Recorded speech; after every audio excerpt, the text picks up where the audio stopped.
If you seek refuge in the Chantry, there's simply no room left.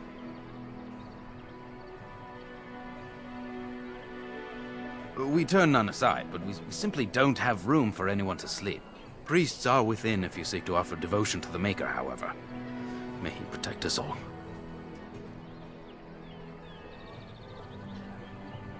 Maker watch over you.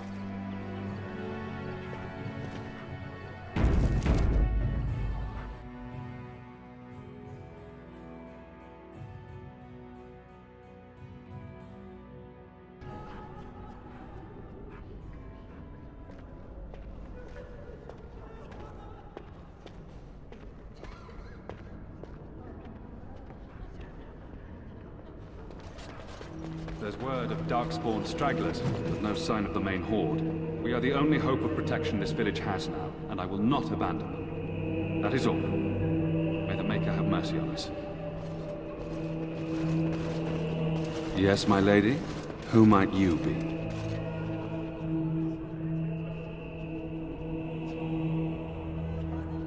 I am Sir Bryant, commander of Lothering's remaining Templars. You don't seem like the other refugees. Are you one of Arl Eamon's knights?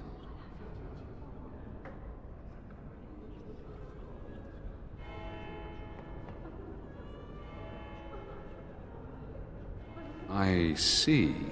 Teyrn Loghain declared all Grey Wardens traitors responsible for the King's death. You know this, I hope.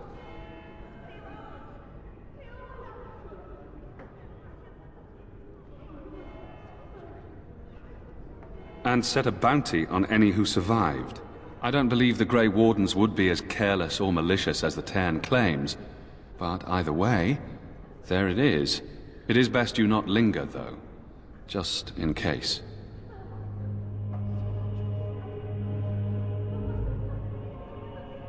Other than the Darkspawn horde bearing down on us, none of it is good. Teyrn Loghain is set to declare himself king, I hear. Disaster piled on disaster.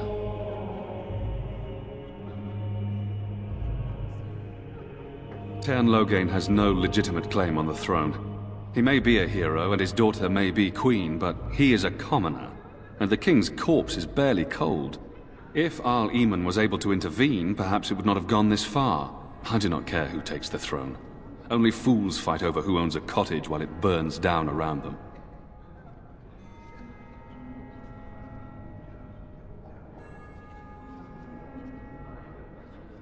Arl Eamon has fallen ill, and his knights are on a quest for the sacred urn filled with Andraste's ashes, said to cure any malady. He must be very ill if they chase miracles as the only cure. One of the Arl's knights, Sir Donnell, is here searching for fantasies while... Never mind. Ask him if you care about this foolishness. They are. With the ban having taken his men north, the village is left to its fate. We will evacuate as many as we can before the horde reaches us. I will stay as long as I am needed. Now, unless there's something else you need. If the matter is important, certainly.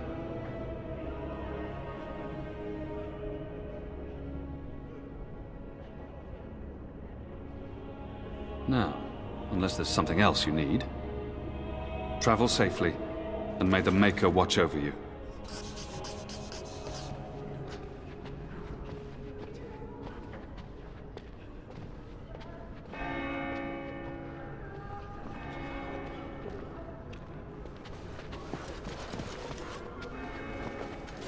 Who? I beg your pardon. I did not see you approach. Sir Donnell? Is that you? Alistair? By the Maker, how are you? I was certain you were dead. Not yet. No thanks to Teyrn Loghain. If Arl Eamon were well, he'd set Loghain straight soon enough.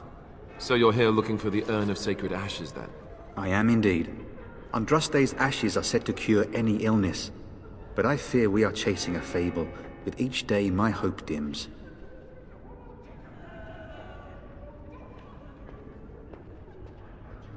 I expected to take advantage of the Chantry's library, in fact, but my skills are better suited to battle than chasing down tales.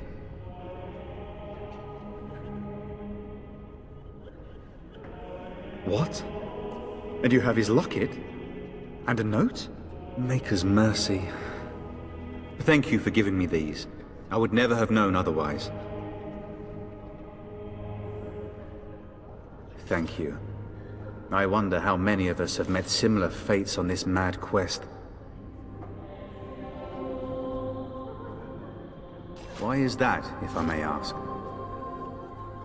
I see. The Arl is a popular man, it's true. Teyrn Loghain, however, is a hero throughout Ferelden. Whatever the Teyrn has done or not done, the Arl remains ill, or worse. That is my primary concern.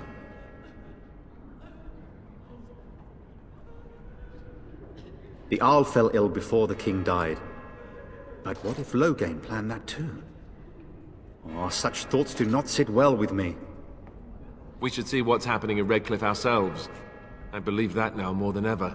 If nothing else, I am certain you would be welcomed at Castle Redcliffe. The Arlessa is there, and she could tell you more than I could. With Henrik gone, I need to return to Redcliffe. Perhaps later I will seek out the scholar his note mentions. But I must go. Thank you again, my lady. You have been most helpful.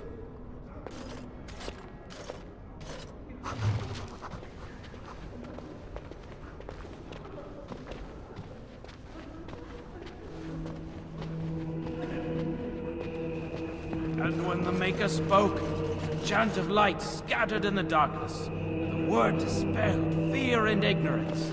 Let those who cry out from the shadows be comforted. Let those who seek redemption be delivered. Let those who have sinned be forgiven. Allow me. I could do that for you.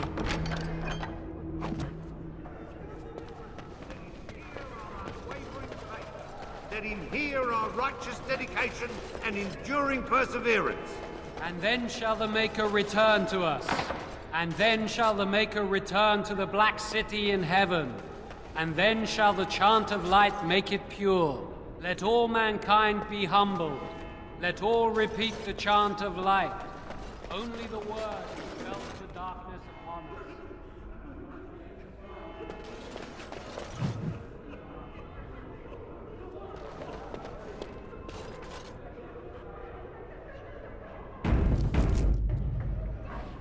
Good day, Sister Leliana.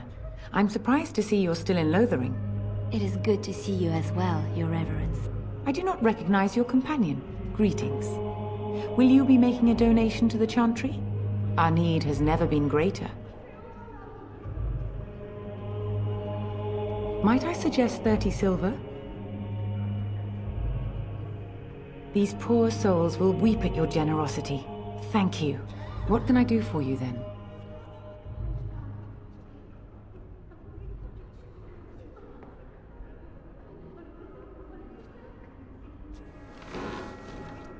It might have been kinder to execute him, but I leave his fate to the Maker.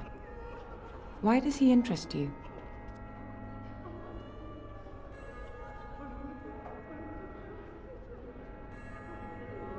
Then his next victims might count you and me as their murderers.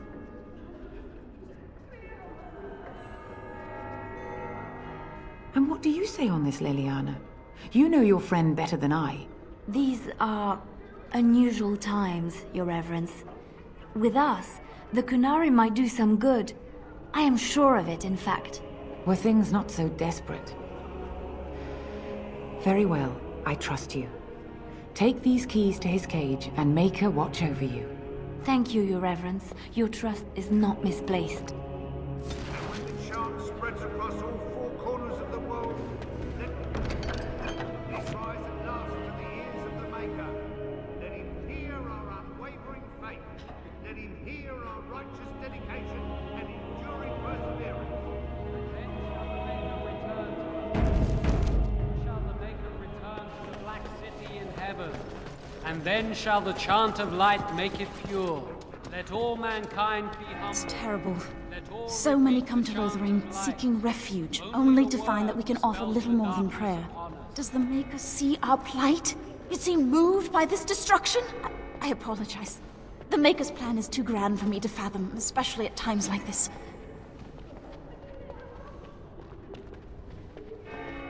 The Chant of Light. Surely you know it. The entire chant takes weeks to sing and is only done straight through at the Grand Cathedral in Val Royeaux. Here we can only sing a few verses per week and finish anew each first day. When the prophet Andraste was burned by the Magisters, the Maker turned away from his creations. We gain his forgiveness by spreading Andraste's teachings. The Maker will return when the chant is sung from the four corners of the world.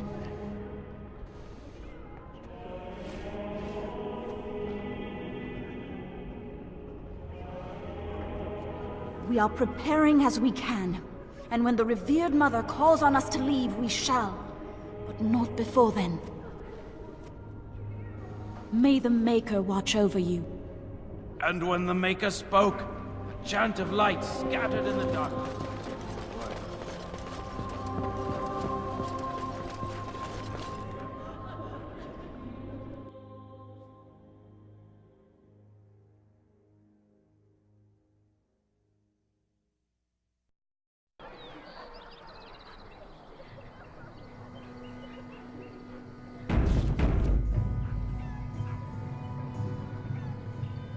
Yes? Lothering? I think it started as a settlement by the river, and then grew when it became the place where two roads met. There are always people in Lothering, but many are just passing through. Yes? Well, here I am. I knew this would come up sooner or later. I don't know how to explain. But I had a dream. In it, there was an impenetrable darkness. It was so dense, so real. And there was a noise, a terrible, ungodly noise. I stood on a peak and watched as the darkness consumed everything. And when the storm swallowed the last of the sun's light, I fell. And the darkness drew me in. I suppose I did. That was what the darkness was, no? When I woke, I went to the Chantry's gardens, as I always do. But that day, the rosebush in the corner had flowered. Everyone knew that bush was dead. It was grey and twisted and gnarled, the ugliest thing you ever saw. But there it was, a single beautiful rose. It was as though the Maker stretched out his hand to say, even in the midst of this darkness, there is hope and beauty. Have faith.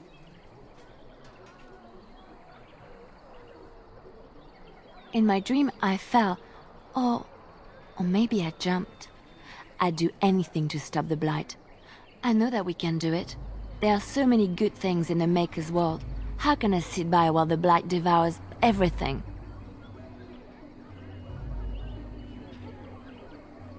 That is why you're a Grey Warden.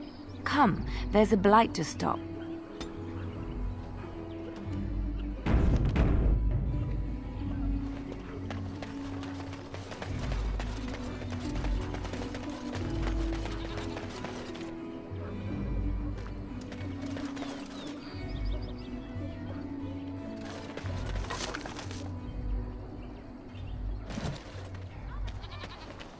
Allow me. I could do that for you.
have been setting down in ink the tales of our exploits, and I have been thinking about ways to describe you. You are unlike any animal I have ever met, almost human in your intelligence and understanding. So, let me see. You're loyal, yes? That one is obvious. Very, very clever. This is also obvious. You are terrifying when you have to be, but gentle and sweet as a dove at other times. And you are also playful. Sometimes gluttonous. No? What is all this begging for food scraps then? Well, all right. You're not gluttonous. You're just a lover of fine foods. How's that?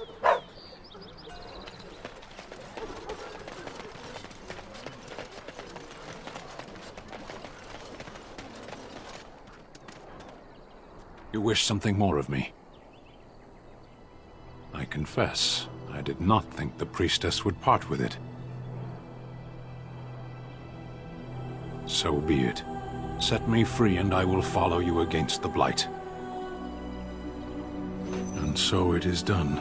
I will follow you into battle. In doing so, I shall find my atonement.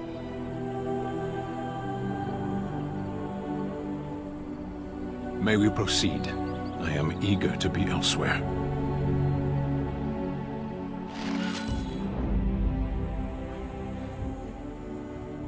Yes. Vashaden. Yes.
Don't suppose you're looking to buy something? All right. Just don't buy everything up.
supplies. It is enough.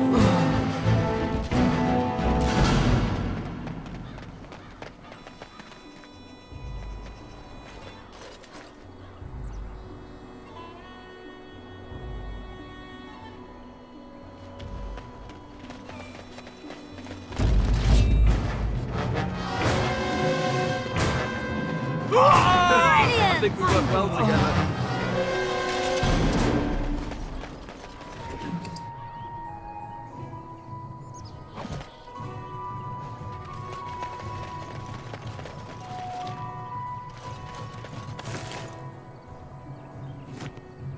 As you say, I could do that for you.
The path of righteousness is full of hardship, but the Maker smiles upon its travelers.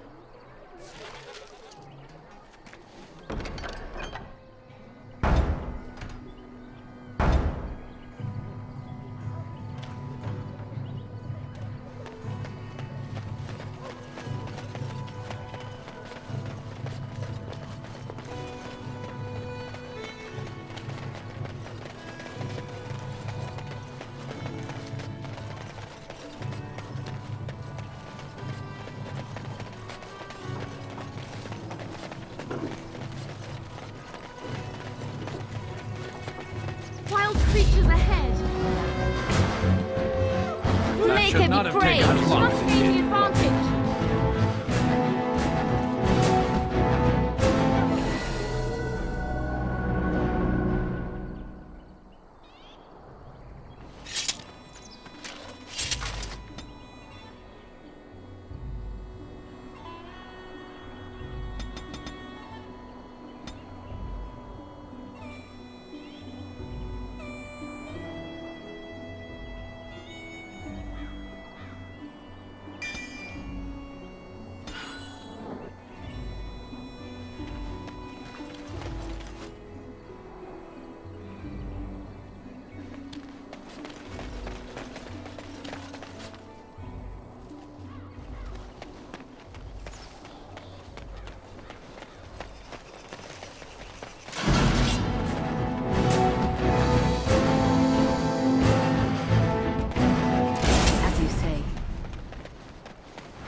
Blessed are the peacekeepers, champions of the just.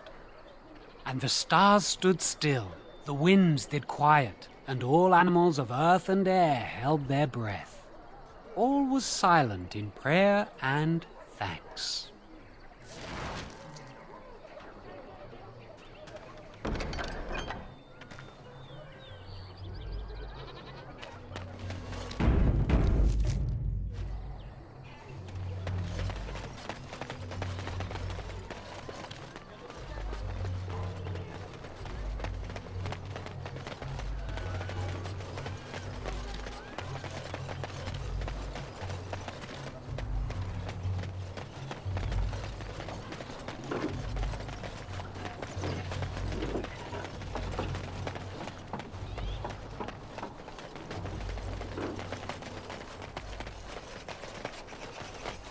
Very well.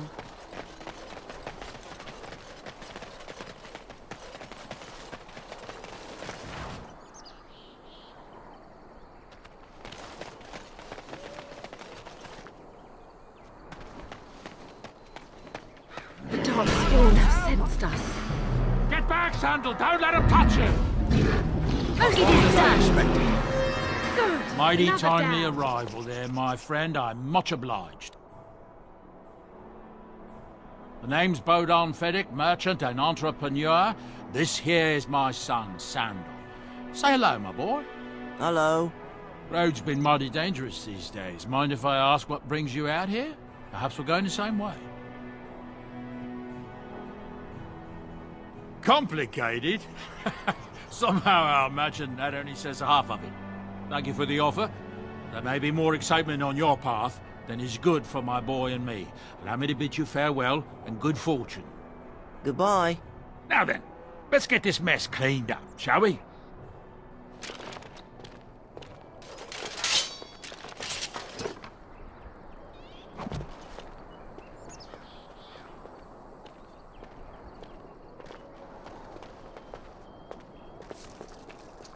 Very well.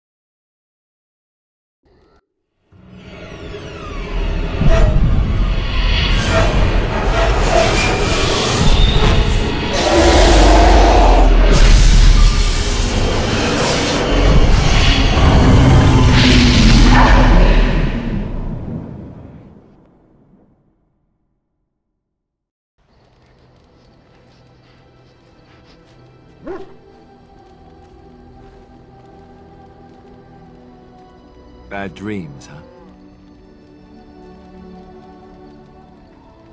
Well, it is real, sort of. You see, part of being a Grey Warden is being able to hear the Darkspawn. That's what your dream was, hearing them.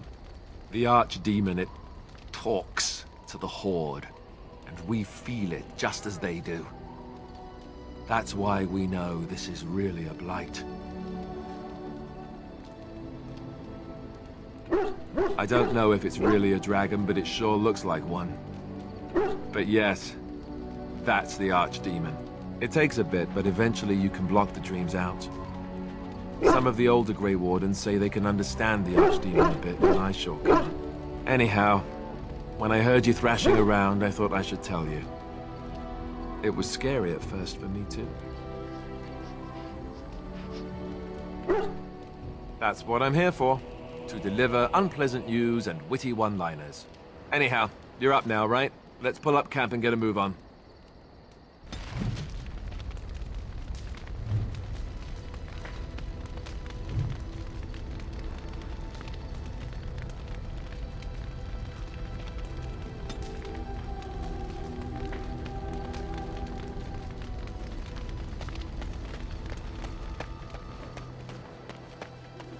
You're a hard woman to find. Where are my manners? The name is Levy, Levy Dryden. Did Duncan ever mention me? Levy of the coins? Levy the trader? Really? He never told you of old Levy? We've known each other for years. But here I am carrying on while you have a blight to stop. Don't want to waste your time. But you see, Duncan promised that together we'd look into something important for the Wardens. And for me. But poor Duncan's... well, no more. A tragedy it is, at that.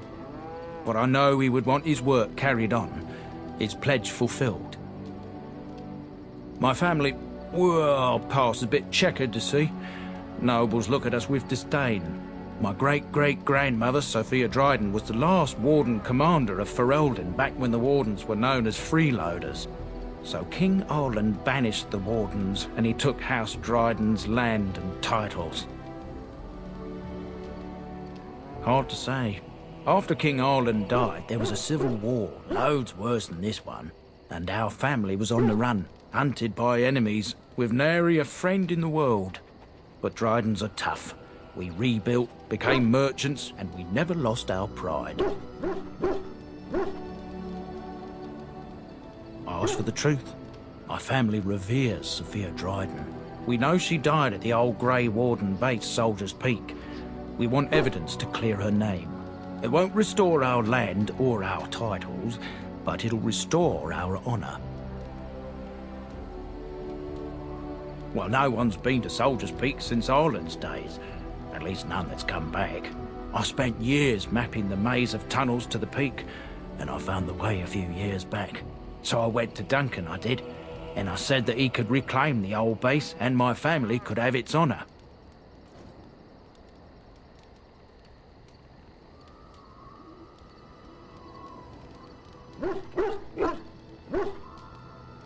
I can pick my way through the tunnels at the base of Soldier's Peak, but the place, well, they say it's haunted, and it'll be dangerous for certain. Will you think on it, at least? 1,000 blessings upon you, Warden. I'll mark down the location on your map. When you arrive, we'll pick our way through the tunnels together.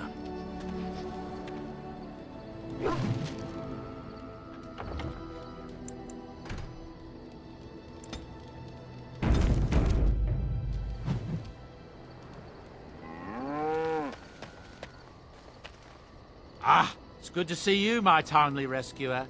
Bodon Ferric, at your service, once again.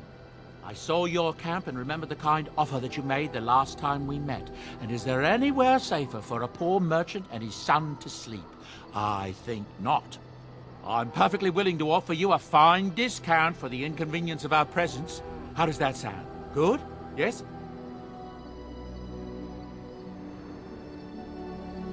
Wonderful. Thank the kind lady, won't you, boy? Thank you, kind lady. We won't be a bother to you and your companions, I assure you. If you should need enchantments, simply talk to my boy. Otherwise, come speak with me. Hello. The boy's a bit simple, but he's rather good with enchantments. One of those tranquil fellas actually called him a... what was it now? A savant. I had no idea such a thing existed. He can fold lyrium into almost any weapon or piece of armor, though naturally some of the more extravagant materials will take more lyrium than others. It's a process that some of the master smiths back in Orzammar will perform, but my boy here is just as adept at it. Isn't that right, boy? Enchantment! And there you have it. Enchantment!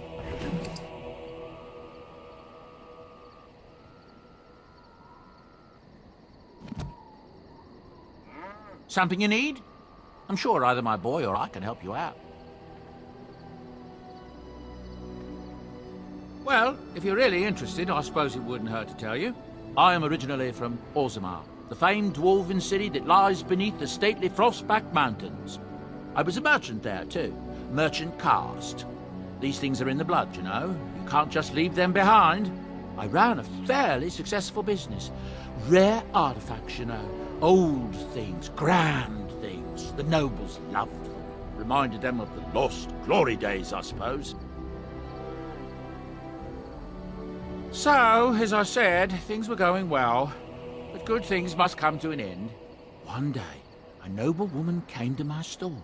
She looked around for a bit and then started shrieking in dismay. Apparently, she believed that a pair of braces I had for sale once belonged to her brother. He'd been lost in a cave-in, you see, while on an expedition to clear out the Darkspawn from one of the tunnels running close to the city. They were made specially for him. They're unique, she shrieked. He stole them from my poor brother's corpse. She had me arrested on the spot, of course. Nobles, they're touchy like that.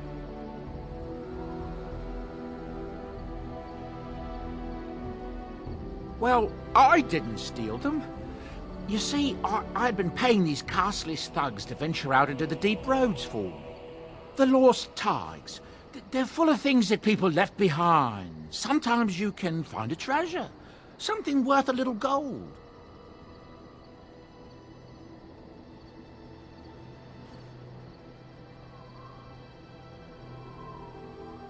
That's exactly how I see it. The noblewoman, she wasn't too happy with the theft of her brother's braces. I don't know what they planned for me, and I didn't want to find out. Bribed the guard that was watching me and took off for the surface first opportunity I got. Never looked back. Yes, here I am. Now, is there anything the boy or I can get you? Ah, yes. I'm married to a fine woman back in Denerim, it's true. She'd give me a son if she could, but that's not likely to ever be. Sandal here. I found him in the deep roads years ago. Abandoned, I think, and he was never quite right in the head. I took him in, and I brought him with me when I came here to the surface. It may not be my blood, true, but I think of him as one. We left Orzammar. That's right, boy. Maybe one day we'll see it again. It's not as if I don't benefit, mind you. Turns out the boy's a natural working with enchantments. He might have even been lyrium-addled. I never thought of that before, to be honest. Happens sometimes. He can work an enchantment into just about anything, however, given some time. Could probably open his own shop, if he knew how. Enchantment. Well, he does seem to enjoy it, at least.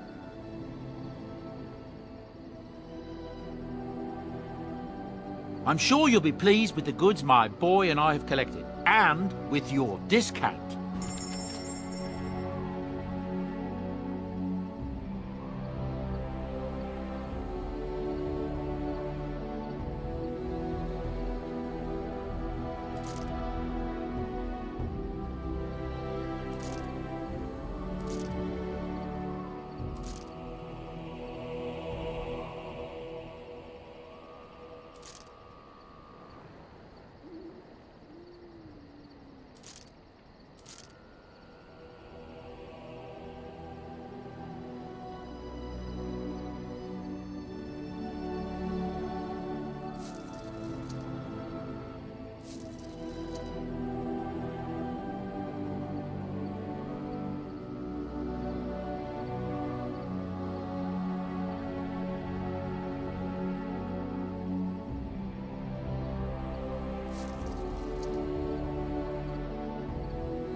Yes.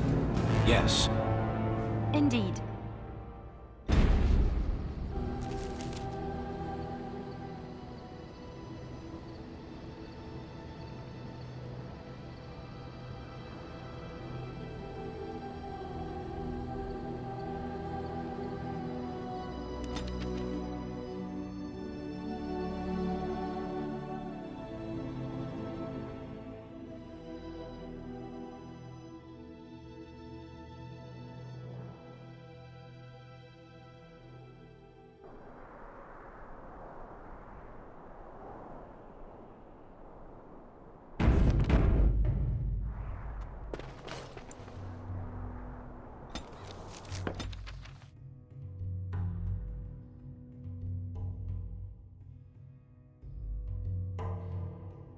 I don't understand. You look like a woman.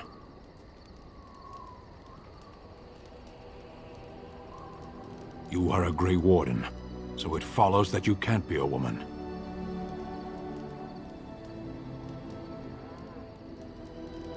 So you understand my confusion, then? Women are priests, artisans, shopkeepers, or farmers. They don't fight. Why would women ever wish to be men? That makes no sense.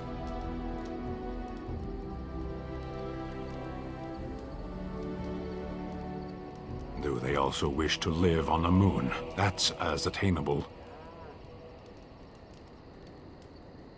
One of those things can't be true. A person is born, Gunari or human or elven or dwarf. He doesn't choose that. The size of his hands, whether he is clever or foolish, the land he comes from, the color of his hair, these are beyond his control. We do not choose, we simply are. Can they? We'll see.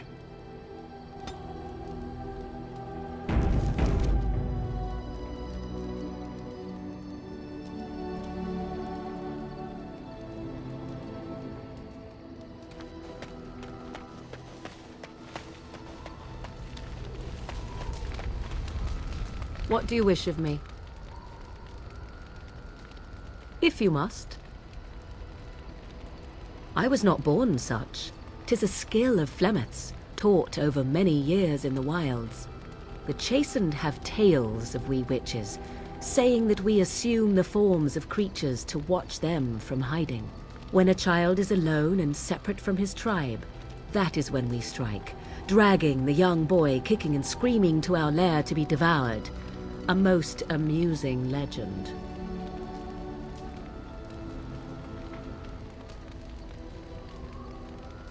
So I assume.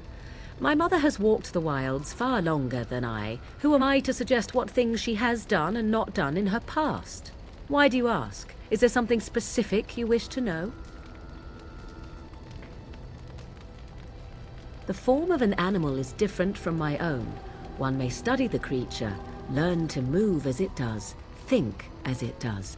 In time, this allows one to become as it is. I gain nothing by studying another human. I already am the same as they are. I learn nothing. So the answer is no, my human form is the only one I possess.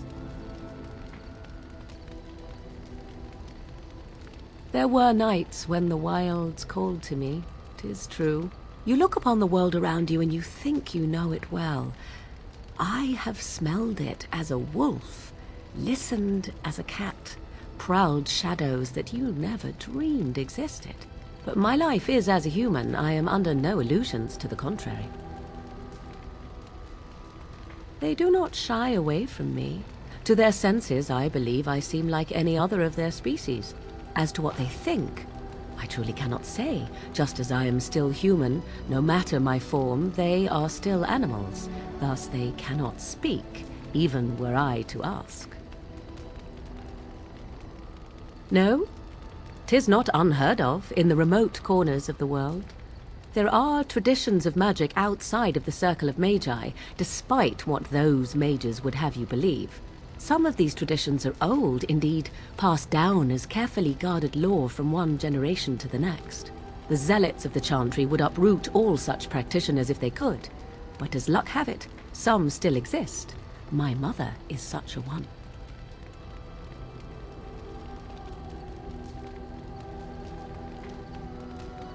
I'm shocked that you think so, being a mage of the Circle as you were. But perhaps you felt a little like a caged bird as well, caught within that dark tower. I thought so. Anyone with sufficient will, but the act of transformation is a magical one. 'Tis a spell and thus requires a mage's talents. Indeed, you could learn the spells required if I cared to teach you. Indeed. Have you an opinion on my abilities, then? Am I an unnatural abomination to be put to the torch? A most practical opinion. Far more so than any man I have spoken to. But enough of such talk, let us proceed lest the dust gather on us.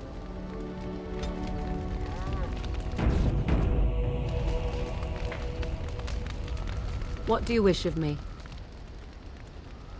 We are in camp, so 'tis as good a time as any.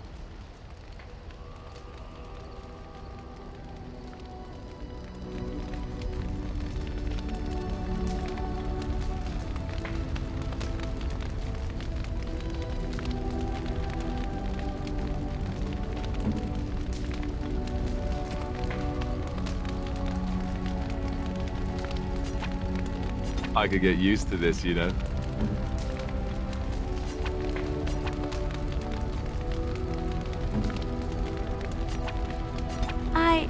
That's a wonderful thought.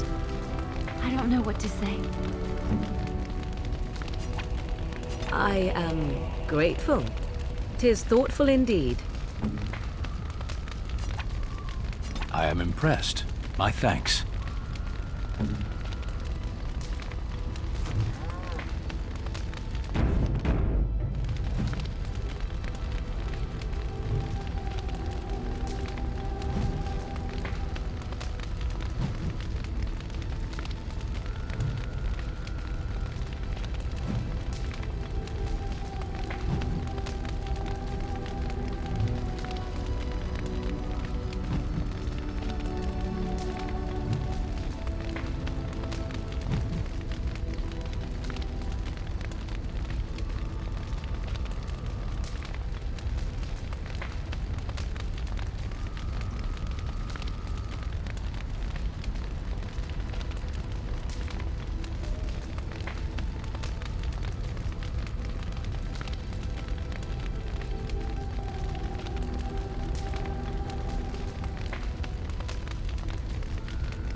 I await your command.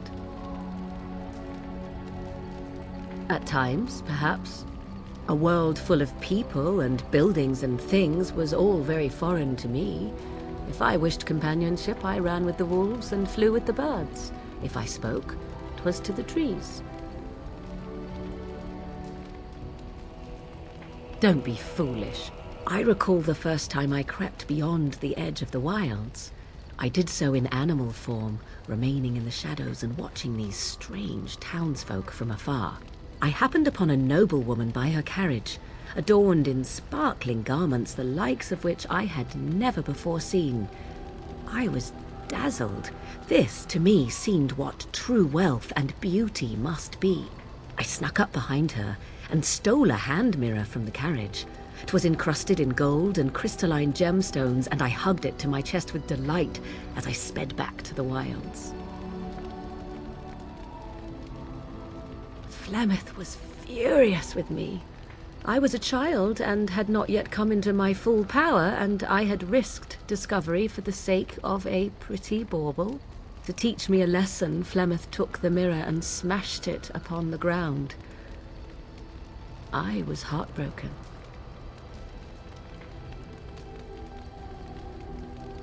And a foolish one. Flemeth was right to break me of my fascination. Beauty and love are fleeting and have no meaning. Survival has meaning. Power has meaning. Without those lessons, I would not be here today, as difficult as they might have been. They did indeed. To return to your original question, perhaps my time in the wilds was indeed lonely, but such was how it had to be. I find myself at times wondering what might have become of the girl with the beautiful golden mirror, but such fantasies have no place amidst reality.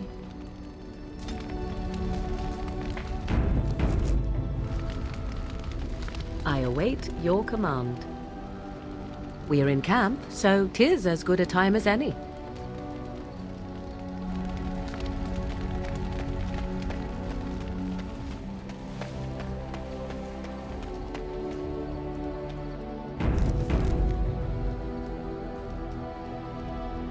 Very well.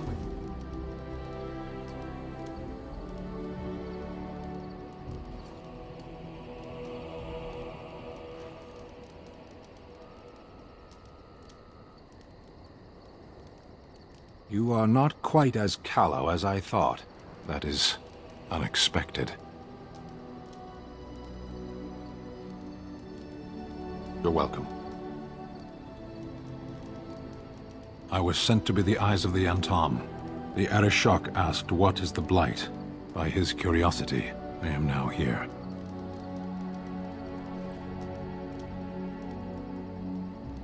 Yes.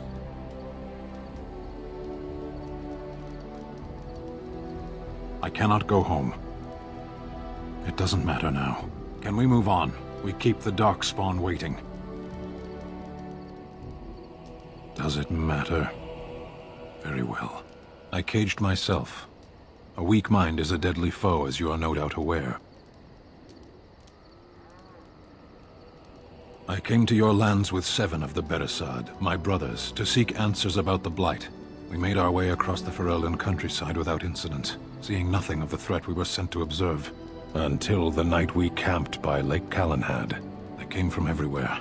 The earth beneath our feet, the air above us. Our own shadows harbored the Darkspawn. I saw the last of the creatures cut down, too late. I fell. I heard the stories of Ostagar. Your kith stood their ground when others fled. No one can do more than that. I don't know how long I lay on the battlefield among the dead, nor do I know how the farmers found me. I only know that when I woke I was no longer among my brothers, and my sword was gone from my hand. Perhaps. I searched for it, and when that failed I asked my rescuers what had become of it. They said they found me with nothing. I did. I knew they didn't have the blade. They had no reason to lie to me. I panicked. Unthinking, I struck them down.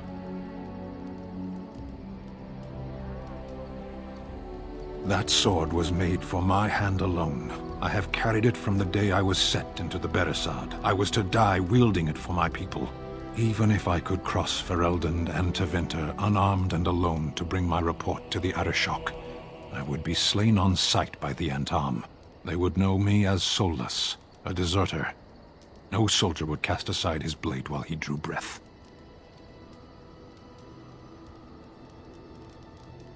If I knew where to look, it would be in my hand now.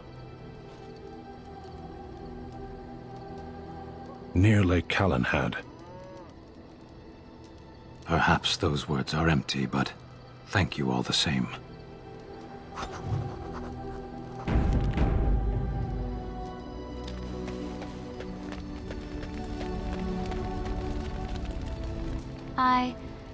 Have I ever told you I really like the way you wear your hair?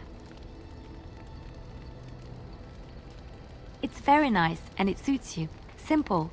Not like the elaborate hairstyles we wore in Orlais. They involved flowers, ribbons, jewels.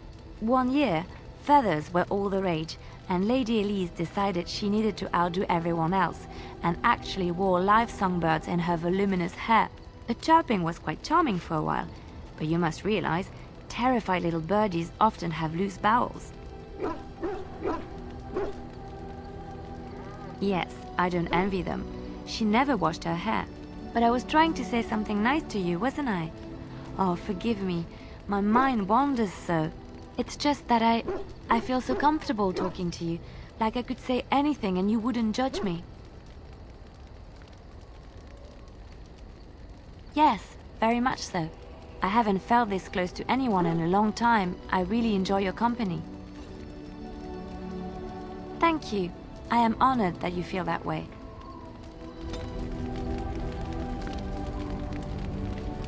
Something I can help with? What is meant by someone like me?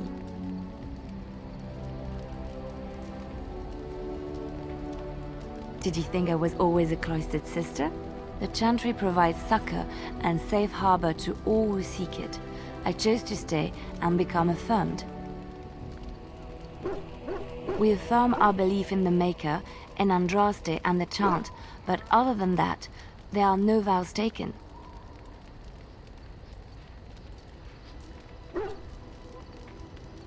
I was a traveling minstrel in Orlais. Tales and songs were my life. I performed, and they rewarded me with applause and coin. And my skill in battle? Well, you pick up different skills when you travel, yes? Yes, of course. Let's move on.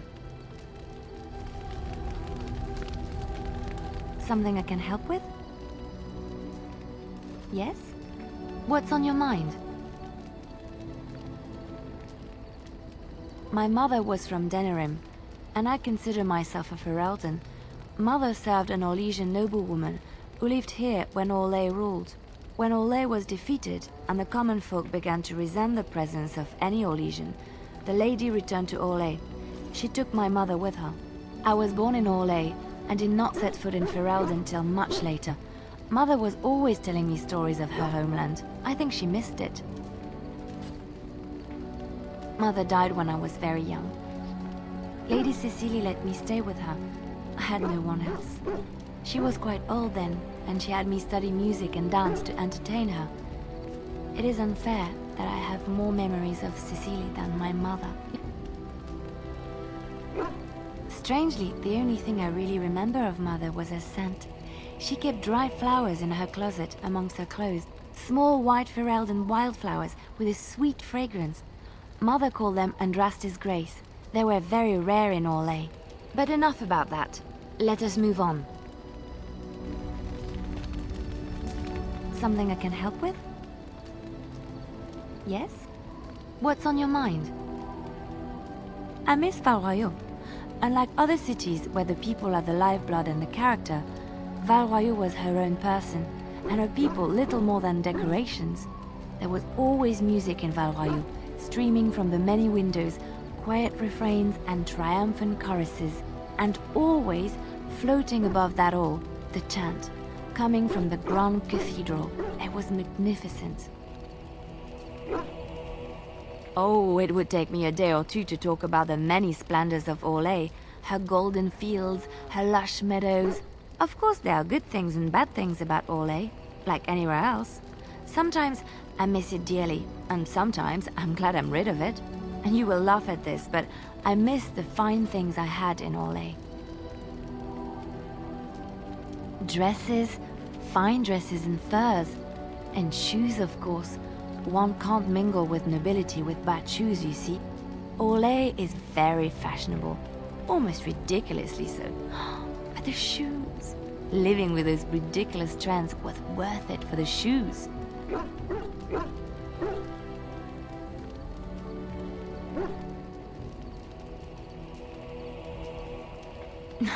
Well, yes, but that's not all they're for. When I left Orlais, the fashion was shoes with delicate tapered heels and embellishments in the front. A ribbon, perhaps, or embroidery. In soft colors, of course. It was spring.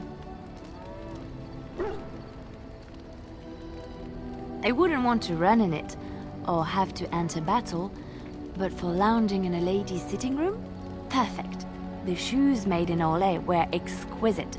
Not at all like these clunky fur-lined leather boots you have in Ferelden. Ugh, just look at them. They're sturdy shoes, but sometimes a girl just wants to have pretty feet.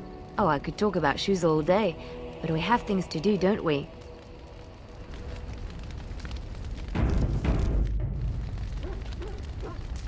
Something I can help with? Yes? What's on your mind? Of course I do.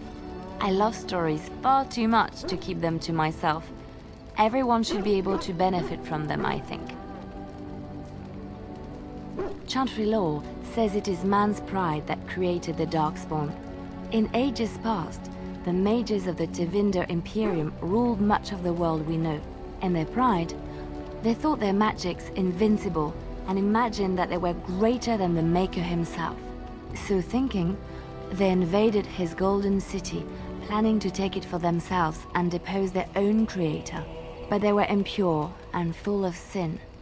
And it is with the sin that they tainted the golden city, corrupting it forever. The Maker cursed them and cast them from his sight. Wherever they went, they spread the taint of their sin. Any land that was touched by the taint became blighted and would suffer no life. Instead, the Darkspawn arose to torment us and remind us of our hubris. Of course, Orlesians enjoy telling stories. I shall tell you my favorite tale of Aveline, the Knight of Orlais. A long time ago, a girl child was born to a farmer. He had hoped for a son, not a daughter, and so he told his wife to abandon the child in the woods. Before the cold could claim her, the baby was found by a tribe of Dalish elves who took pity on the poor mewling thing and raised her as their own. Aveline, for that is what they called her, grew strong and quick and clever under the guidance of the elves. She learned to wield the sword as well as any man, could kill a deer with an arrow at 100 paces, and was as graceful on the back of a horse as she was on foot. Aveline's Dalish guardians saw that she could easily best any Orlesian chevalier in battle, and wanted to show the cruel humans the child they had left to die. They bestowed upon her a fine horse and armor, and sent her to prove herself to her people in the grand tourney. Now in those days, no woman was allowed to take up arms, let alone compete in the grand tourney. But Aveline kept her helmet on and was not discovered. Aveline won many events and gained the approval of the adoring crowd. Eventually, she came face to face with the knight Kaleva in the grand melee. Aveline had already bested him in the jousts, and Kaleva was determined not to lose a second time. Out of desperation to regain his honor, Kaleva tripped Aveline and tossed her to the ground, ripping off her helmet as he did so. Silence fell upon the arena as Aveline was revealed. Kaleva declared the previous competitions invalid. A woman had taken part, and this was not allowed. But the crowd cheered for Aveline. Kaleva was furious, for he had lost to a woman and was now being shamed. Blinded by his rage, he forced Aveline to her knees. "Know your place, woman," cried he, and slit her throat. The son of the king, Prince Freyan, was present. He recognized Aveline's skill and bravery and began to see the injustice done to the women in his land. When he was made king, he rewrote the laws of Orlais so that women could also become chevalier. He honored Aveline and knighted her after her death. And to this day, any female who is knighted reveres Aveline the Brave, for she is the patron of all women chevalier. I know one, told to me by my mother a long time ago. It always chilled me to the bone. Maybe you have heard of Flemeth?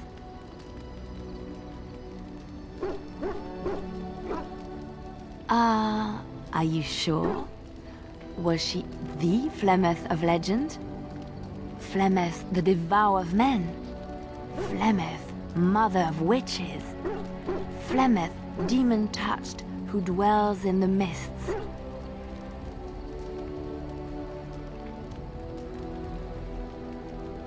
Well, if Flemeth really exists, she would be very, very old indeed. Ferelden mothers scare their daughters with talk of Flemeth. They say that if you're bad, Flemeth will spirit you away and bind you to her forever. They also say that Flemeth mourns her lost beauty and will steal yours through your looking glass if she catches you. Flemeth's beauty was known throughout the land.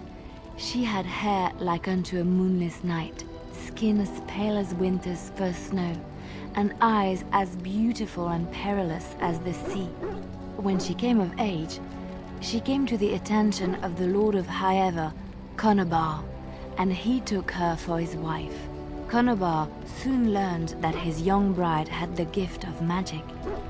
He kept this a secret, for he feared that she would be taken from him. Flemeth stayed with Conobar for some years, and with his blessing, she practiced her art. And then one day, a young poet named Osen came to the castle. Flemeth was captivated by Osen's voice, and he by her beauty, and they fell in love.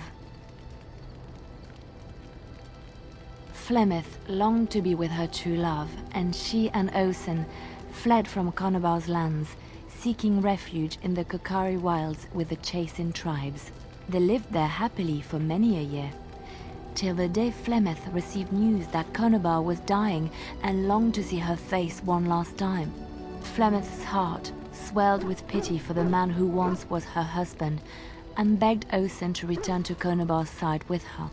But when Flemeth and Osen entered Highever, they were captured by Conobar's men, and Osen was slain in front of Flemeth's eyes. Flemeth was imprisoned in the highest tower of the castle, there to await Conobar's judgment on her. Distraught at the loss of her love, Flemeth plotted revenge against her husband. She summoned a fey demon, intending for it to wreak vengeance on Conobar. But a spell went awry. The demon possessed Flemeth. Turning her into an abomination, the halls of the castle ran red with blood as Flemeth slaughtered Conobar and all his men. The last of Flemeth's humanity melted away, and at dawn, she stole back to the wilds to plot and scheme for 100 years. They say she took to her side many Chasing men, and with their help, begat her daughter witches, who even now prowl the dark places of the Kokari wilds. Which one? I have heard a little about how the elves gained their freedom from the Tevinter Imperium. When Andraste began her exalted march against the Imperium, the elves joined her cause to fight their masters. The great elven leader, Shartan, born in captivity, rose up to lead his people. He foresaw a future where the elves were free. Shartan was killed when Andraste was betrayed, but the elves continued to fight, eventually breaking free of the Imperium. The elves claimed the Dales in the south and settled there in a land of their own. The elves lived in the Dales for centuries. They resurrected the worship of the elven gods and would allow the building of no chantry. This angered the chantry, and the hostility between the two factions finally broke out in open war. The chantry says the elves struck first, but I do not know whether to believe it. The chantry declared a wholly exalted march against the elves, named for Andraste's similar march against Tevinter. During the exalted march of the Dales, the elven cities were sacked, and the elven state completely dissolved. Some of the elves bitterly accepted their fates and surrendered to human rule, living in the human cities as second-class citizens. But others, still fiercely proud of their heritage, refused to bow to the humans, and instead became homeless wanderers. They were the elves of the Dales, the Dalish. Andraste was the Maker's chosen. The Maker had long since abandoned the world when the sound of her singing turned his ear. Beauty, grace, and wisdom enraptured him, and he offered to take her from this flawed world to become his divine bride. But Andraste had an earthly husband and would not forsake him. Instead, she beseeched the Maker to return to his people once more. So earnest was her plea that the Maker was moved, and promised that he would create a paradise on earth if all abandoned their false gods and turned once more to him. And this is why Andraste began her exalted march on the idolaters of the Tevinter Imperium. The Maker granted her his powers with which to smite her enemies. Andraste brought the Imperium to its knees, and her victories converted many to the worship of the Maker. Alas, it was the frailties of men that betrayed and killed Andraste.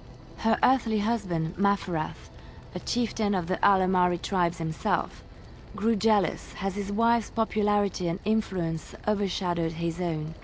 She was also revered as the Maker's betrothed, and Maferath began to see their own bond waning in significance as Andraste became ever more devoted to the Maker.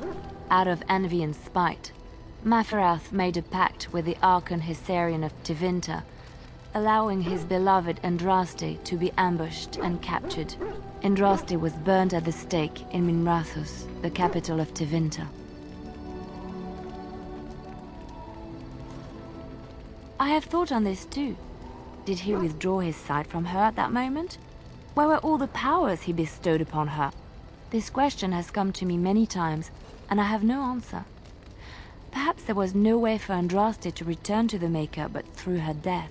We will never know for sure. Beauty, grace, and wisdom enraptured, but Andraste brought the Imperium to its knees. She was also revered as, out of envy, and Andraste was burned at the stake in Minrathous, the capital of the Tevinter Chantry claims that in Andraste's last moments, Hessarian's heart softened, and he heard the voice of the Maker telling him to end her suffering. He plunged his sword into her heart, and as her blood washed over his hands, he became one of the faithful. Dissenters said that the Archon only converted because he could not stem the tide of Andraste's cult, and was forced to do so to stay in power. We will never know for sure.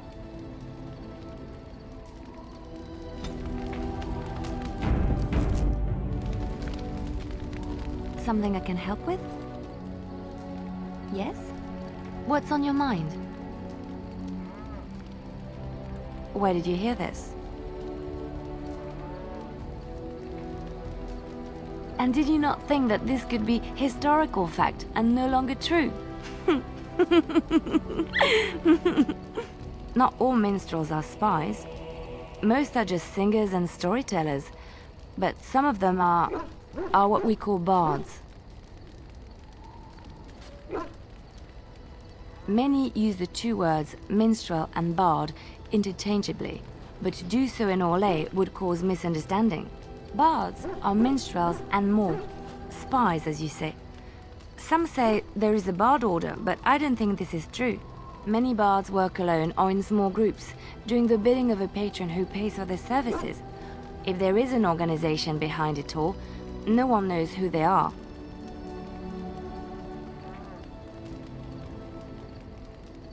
Nobles mostly. In Orlais, there is much rivalry amongst the highborn.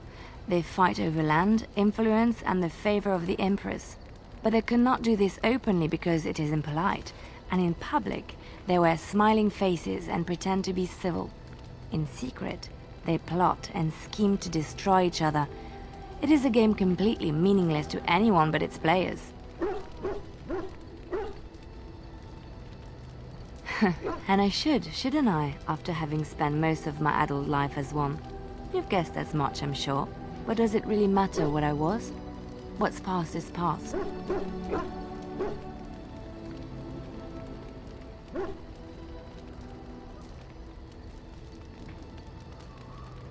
I found myself in Ferelden and sheltered from bad weather in the Chantry. And when the storm passed, I just did not want to leave. I like to see the Maker brought me here.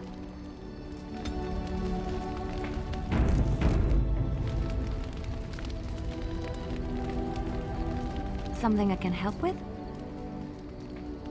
Yes? What's on your mind?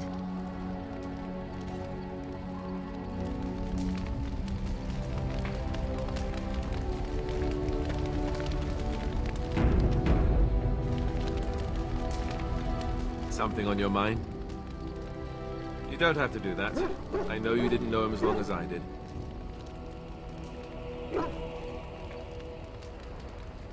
I should have handled it better. Duncan warned me right from the beginning that this could happen. Any of us could die in battle. I shouldn't have lost him, not with so much as riding on us, not with the Blight and everything. I'm sorry. I'd like to have a proper funeral for him.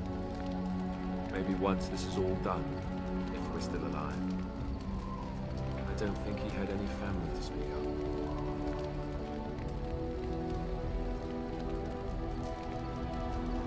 I think he came from High Ever, or so he said. Maybe I'll go up there sometime. See about putting up something in his honor. I don't know. Have you had someone close to you die? Not that I mean to pry, I'm just...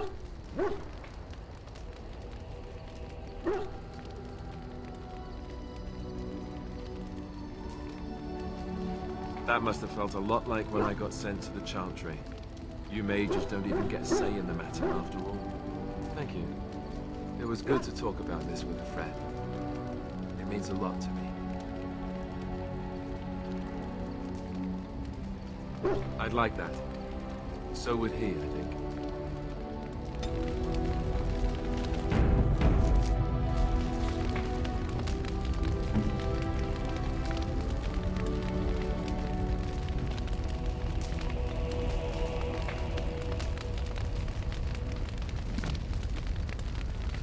Something on your mind?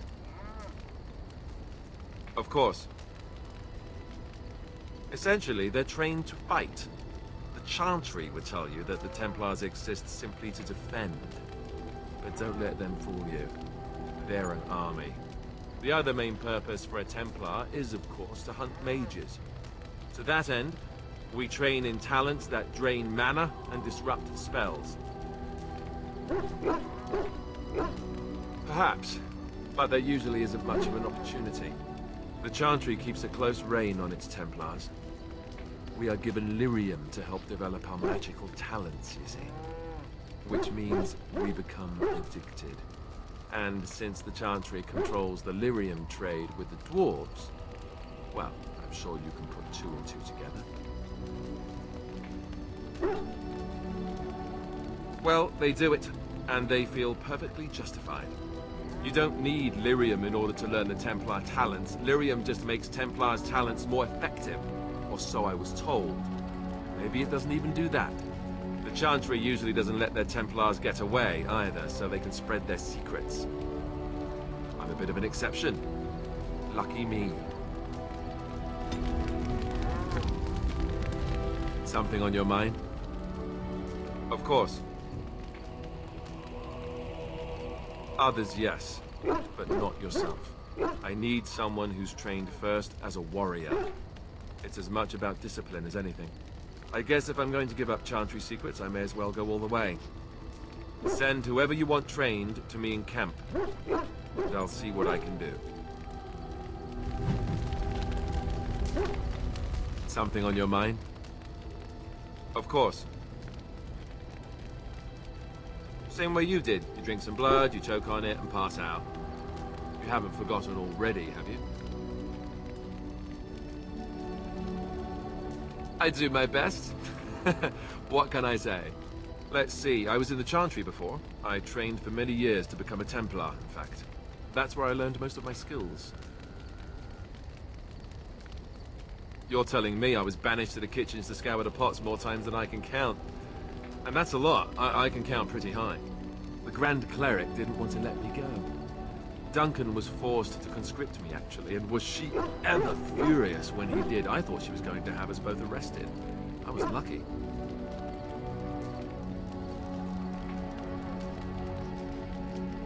I wondered that myself. It's not as if she valued me highly. I think she just didn't want to give anything to the Grey Wardens, is all. The Chantry didn't lose much. And I think I can do more fighting the Blight anyhow, rather than sitting in a temple somewhere. I'll always be thankful to Duncan for recruiting me. If it hadn't been for him, you know, I would never... I wouldn't have. He was. A good man who didn't deserve his fate. That much I'm sure of. Come on, let's go. I think I'm done talking.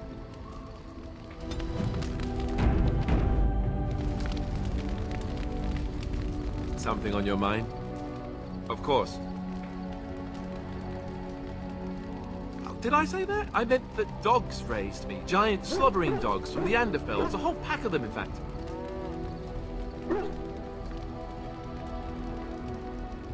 Well, they were flying dogs, you see. Surprisingly strict parents, too. And devout Andrastians to boot.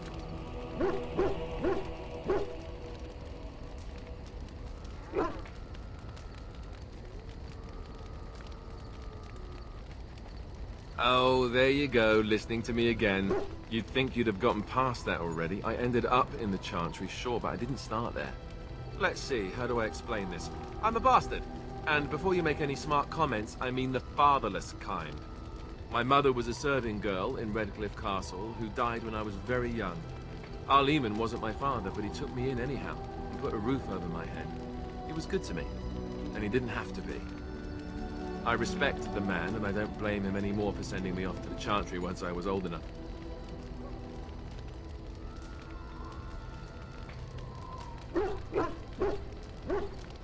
I was young and resentful and not very pious. Of course I blamed him. I remember screaming at him like a little child. Well, I was a child, so I doubt he was surprised. Arleman eventually married a young woman from Orlais, which caused all sorts of problems between him and the king because it was so soon after the war. But he loved her. Anyhow, then you, Arlessa, resented the rumors which pegged me as his bastard. They weren't true, but of course they existed. The Arl didn't care, but she did. So off I was packed to the nearest monastery at age 10. Just as well. The Arlessa made sure the castle wasn't a home to me by that point. She despised me.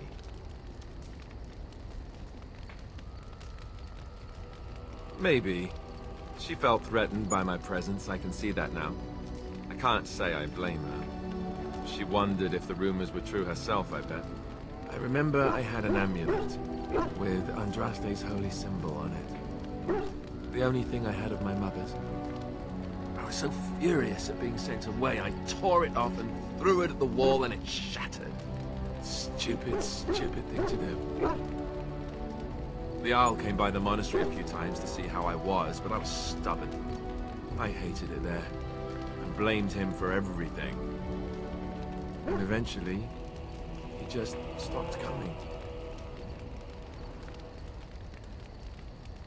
And raised my dogs. Or I may as well have been, the way I acted. But maybe all young bastards act like that. I don't know. All I know is that the Arl is a good man, and well loved by the people. He also was King Cailan's uncle, so he has a personal motivation to see Loghain pay for what he did. Anyway, that's really all there is to the story.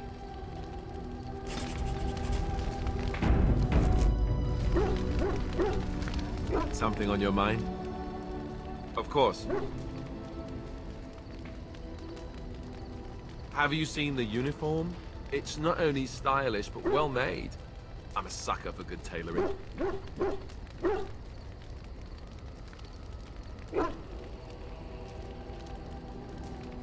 Oh, you aren't kidding. I think the Templar uniforms are as colorful as they are just so the Templars didn't feel dull in comparison.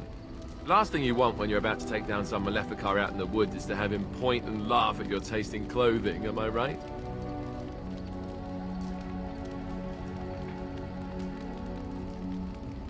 Oh, you know, between all the guilt and the hours spent in solemn prayer, any good Templar or priest is just bursting to tell a few good jokes when the opportunity arises. You don't really want to know about my being a Templar, do you? It's really quite boring.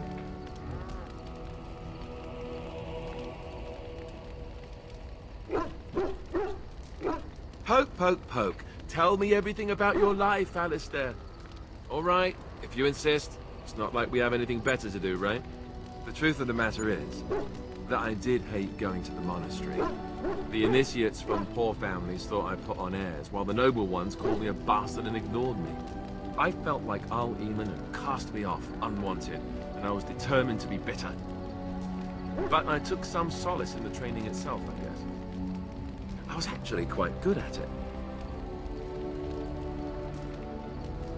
The education, mostly, but also the discipline.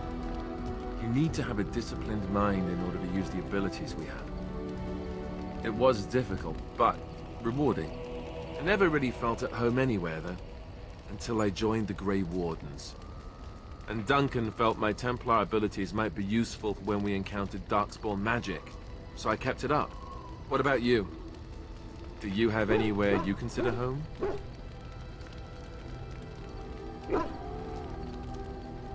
It is. I didn't know you felt that way. We won't always be traveling like this, you know. Once the war is over, once the Blight is... well, a time will come when we'll have to think about having a real home again. Though that seems like a far ways off. And I suppose the Grey Wardens are gone for good, either way.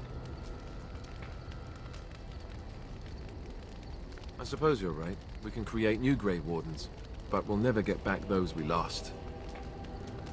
I wonder if it would ever feel the same. Anyhow, now I've sidetracked us. We'd better get back to what we're supposed to be doing right now.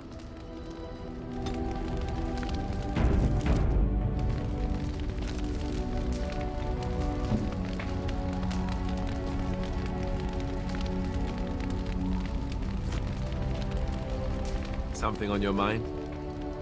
Of course. You mean other than becoming a Grey Warden?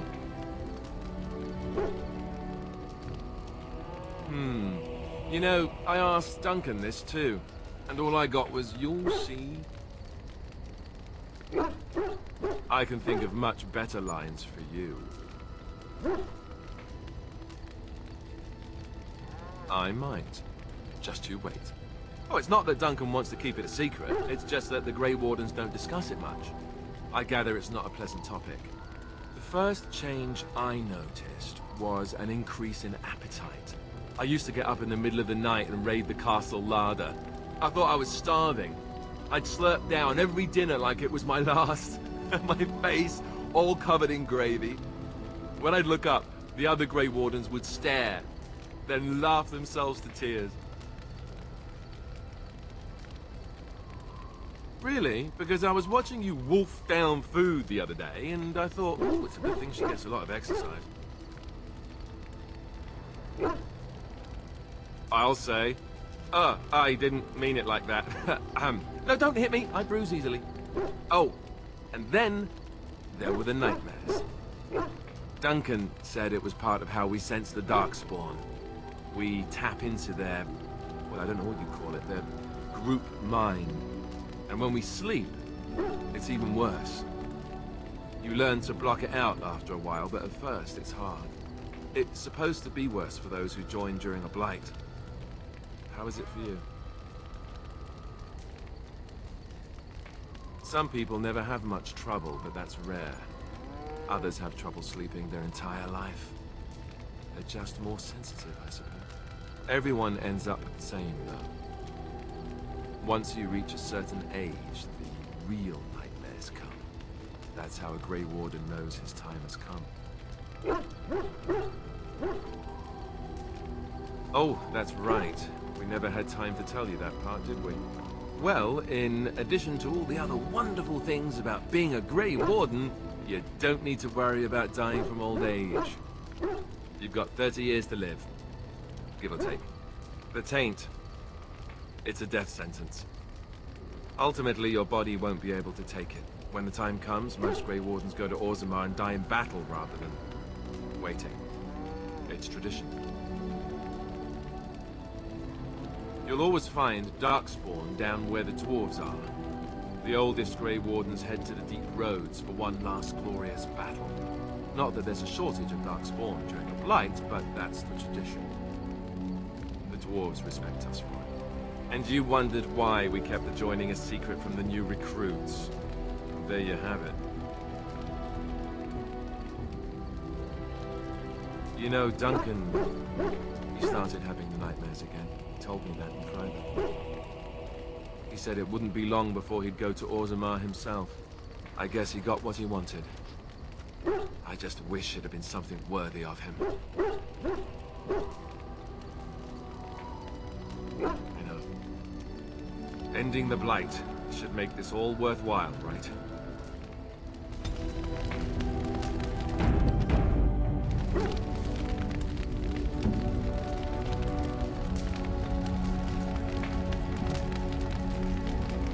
So, all this time we've spent together, you know, the tragedy, the brushes with death, the constant battles with the whole blight looming over us. Will you miss it once it's over?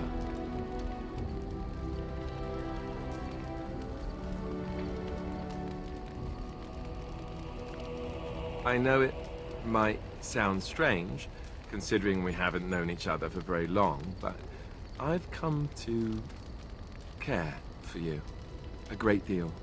I think maybe it's because we've gone through so much together. I don't know. Or maybe I'm imagining it. Maybe I'm fooling myself. Am I? Fooling myself? Or do you think you might ever feel the same way about me?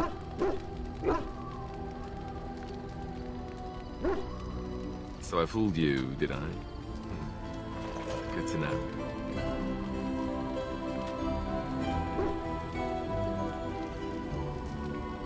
That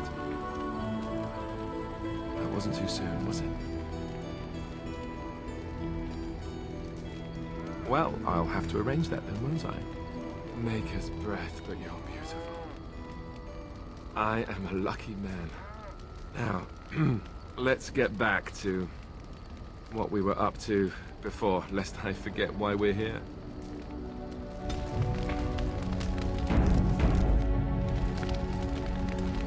Your desire is my command. Of course. Never what? Had a good pair of shoes? Oh, so that's what we're talking about. I admit I've never had a woman just come out and ask me like this, that's for sure. I, myself, never had the pleasure. Not that I haven't thought about it, of course. But, you know.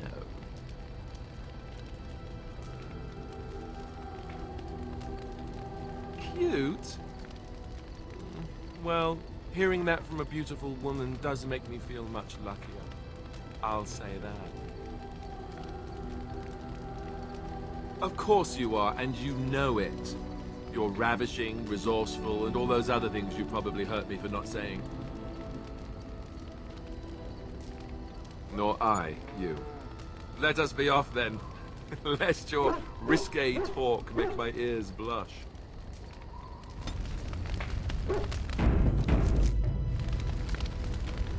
Your desire is my command. Of course. I didn't know them for very long, but I guess it was longer than you. You never met them all, did you? They were quite a group. Actually, they felt like an extended family since we were all cut off from our former lives. We also laughed more than you'd think. There was this one time... Well, you probably don't want to hear stories about men you didn't know.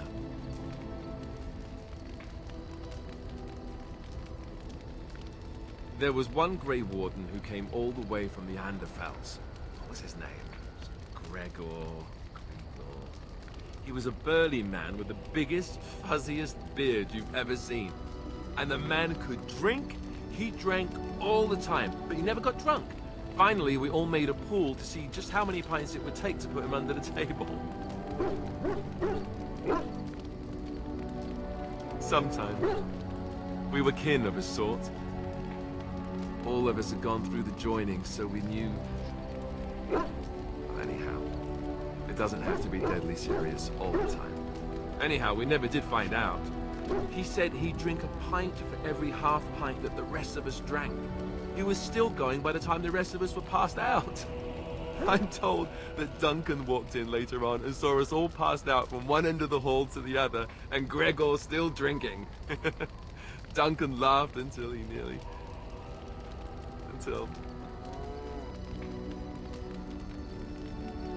Yes, I suppose so. I thought I was done with this, but it just struck me that I had nothing to remember Duncan by, nothing at all. There's no body, not even a token of his that I could take with me. That must sound really stupid to you. I just would have liked something of his to take with me, that's all. Well, there's no use in moaning about it, is there? He's gone.